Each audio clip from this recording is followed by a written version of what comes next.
नमस्कार बंधुरा आज के आबार एक नतून भिडियो निये चले एसेछि। एखन आमेर सीजन ताई जोन्नो आमेर आचार कि करे करा जाय सेटा आपनादेर शेखाबो। तो एइटा एबारे देखुन काँचा आम निये चले एसेছে काँचा आम सुंदर एकदम এই আমের আচ্ছা আমগুলো আমি বটি নিয়ে নিয়েছি, এখানে জল নিয়ে নিয়েছি, এখানে আম নিয়ে নিয়েছি। এখানে প্রথমে আগে কেটে নিই, তারপরে আপনাদের দেখাচ্ছি আসছে। এই দেখুন বন্ধুরা আমটাকে কেটে হলুদ মাখিয়ে নিয়েছি। এবার একটা একটা করে এখানে সুপুর দেবো, দেখছেন এরকম করে করে সুপুর দেবো।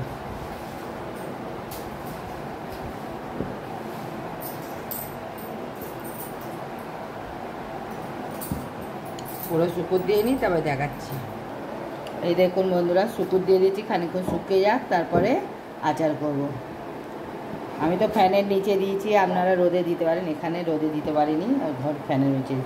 এরম টুকরোও করতে পারেন, এরমও করতে পারেন, আপনাদের যেরম হবে ভালো লাগবে সেই রকম হিসাবে আপনারা টুকরো করে নেবেন। ওটা মিষ্টি আচার করব, চলুন আমার সাথে থাকুন, দেখতে থাকুন।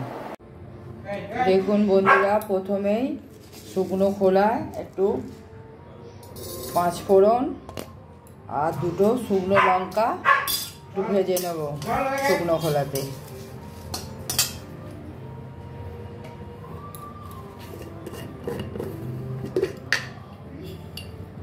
একটু জিরে,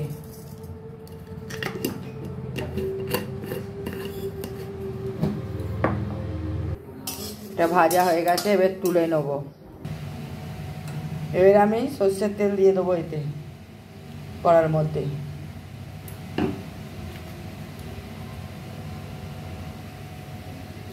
5 ফোড়ন, 6-7টা শুকনো লঙ্কা একটু চিড়ে দিলাম, একটু ফাটিয়ে যাতে ঝাল মিষ্টি টক আচারটা হয়, খেতে ভালো লাগে, তাই ওই জন্য একটু বেশি করেই দিলাম। যে যেরকম ঝাল খেতে ভালোবাসেন সে সেরকম লঙ্কা দেবে। এবার আমগুলো ঢেলে দিলাম, হলুদ মাখে শুকিয়ে রেখেছিলাম, এবার ঢেলে দিলাম। আমগুলোকে ভেজে নিয়েছি একটু, এবার চিনি নুন দিয়ে দেবো। এটা 2 কেজি মতো আম আছে, তো এটা 2.25 কেজি মতো চিনি দিয়ে দিলাম। চিনি দিয়ে দিয়েছি, 2 কিলো মতো আম আছে, তাতে 2.25 কিলো মতো চিনি দিয়েছি। এবার মিষ্টি না হলে আবার দেবো। এই দেখুন নাড়ানো যাচ্ছে না, তো আস্তে আস্তে কমুক। নুন আর চিনি একসঙ্গে দিয়ে দিই, চিনি দিয়েছি, এবার নুনটা দিয়ে দেবো।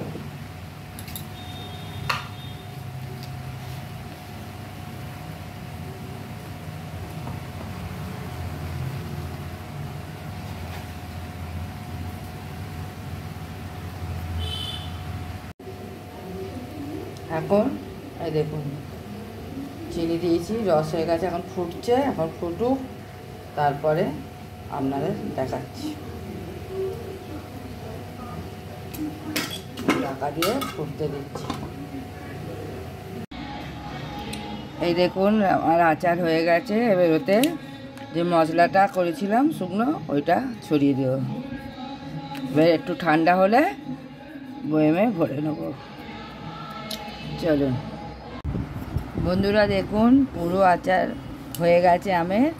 এটাকে আমি ডিশে করে একটু ঠান্ডা করতে দিয়েছিলাম। এবার এই দেখুন কত সুন্দর হয়েছে। এবার এই বয়েমে হয়তো পুড়ে দেবো। এটা 1 বছর এরকম করে রেখে দিলে শুকিয়ে বেশ ভালো করে এরকম করে, তাহলে 1 বছর ভালোভাবে থাকবে। 1 বছর ধরে আমের আচার খেতে পারবেন। আমরা এরকম করে রেখে দিই প্রত্যেকবারই। এই দেখুন চলুন বয়েমে ভরে নিই, তারপরে দেখেন। এই দেখুন 1 বয়েম হয়ে গেছে, এটা ঢাকা দিয়ে দেবো। এবার সাদা কাপড় চাপা দিয়ে রোদে দেবো 2 দিন। আর এই যে বাটিতে এই দেখুন কত সুন্দর হয়েছে, দেখছেন?